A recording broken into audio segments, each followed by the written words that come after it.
Салават көпірі редакциясы көңілі әлифба исемлі яңа китап шығарды. Толысынша алдағы сюжетта. Салават көпірі редакциясы нәни оқушыларны үзләрінің яңа гына табадан төшкән журналлары белән сөендереп тора. Бу көннәрдә күңелле әлифба исемле китап дөнья күрде.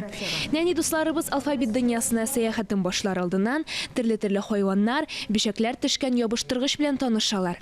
Күңелле әлифба китабының һәр битендә хәрефнең дөрес язылышы, әлеге хәрефкә нинди сүзләр башланганы сурәтләнгән. Шулай ук матур язу үрнәге дә күрсәтелгән. 2020 елның июленнән әкиятләр яза башладым. Безнең һәр саныбыз аерым бер темага багышланган һәм һәр теманы без әкият рәвешендә балаларга ачып тәкъдим итеп бирергә тырышабыз.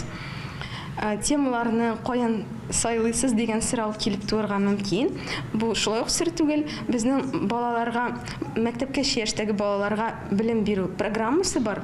Балалар бакчаларында. Менә анда инде темалар исемлеге билгеле.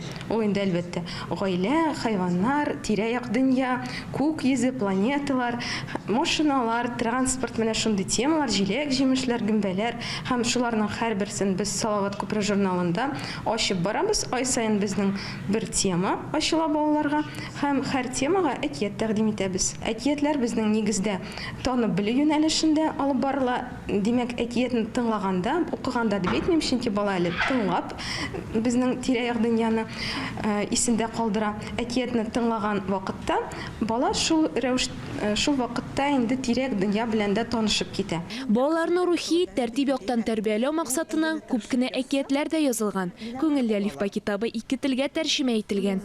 Әле китапны күбрәк танытыр өчен балалар бакчасында уен формасында күңелле әлифба китабының презентациясе үткәрелде. Әлеге китап инде bir 3-4 ай элек дөнья күрде, ул хәзерге көндә сатуда да бар, һәм балалар бакчалары да күргән белгәннәр аларны актив рәвештә эшләрендә куллана башладылар.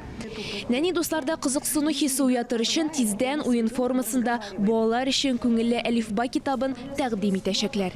Динә Нәҗметдинова, Таһир Хәсәнов, Татарстан яңалыклары. Бик күпләр